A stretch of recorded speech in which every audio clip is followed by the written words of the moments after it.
Ny fahasivy amin'ny roapolo ny volana aogositra avy izao no voatondra ny lalàna merenana ny fividianana solombavambahoaka amin'ireo distrika efatra manerana ny nosy telo volana mialohan'izany efa eo am-pihomakomanana samy hafa ny ratsamangaika eo anivon'ny vomera maleo tena misahana ny fividianana nanjy senita.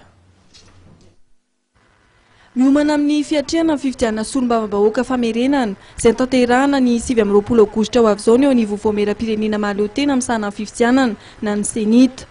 Fividianana famerenana izay ho tanterahana any amin'ny distrika Sainte-Marie, Marivoay sy Ambanja ary Belo-sur-Tsirbihana.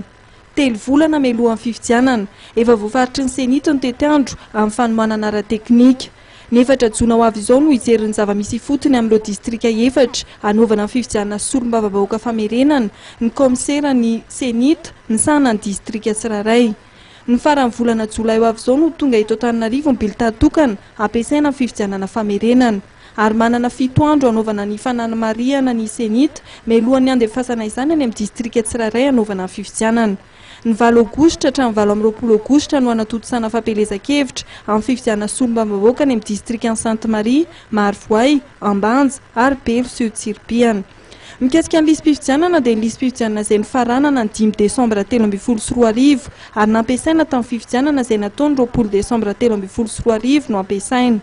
Mpifidy 8 sy 700 sy vialina sy ray hetsy no voasoratra anarana amin'ireo distrika efatra ireo izay mitsinjara amin'ny komuna roapolo. Birao fandatsaham-bato 9 sy 500 no isokatra amin'ny 7 amin'ny roapolo aogositra hanatotosana amin'ny fividianana solombavambahoaka famerenana io. No mariany teo anivon'ny senita ihany koa fa tsy miova ny isan'ny kandida. Ireo kandida ho solombavambahoaka ny faninana tamin'ny fividianana izay nataony 20 Desambra 2024 ihany no hiatrika amin'ny fividianana amin'ny 7 amin'ny roapolo aogositra ho avy izao. Kandida 5 ao Ambanja, 2 ao Sainte-Marie, 7 ao Marivoay ary 7 ao Belo-sur-Tsirbihana. Farafatarany 10 andro aorianan'ny andro fividianana, izany hoe farafatarany 9 Septambra no hamohan'ny senita ho voka-pividianana solombavambahoaka famerenana.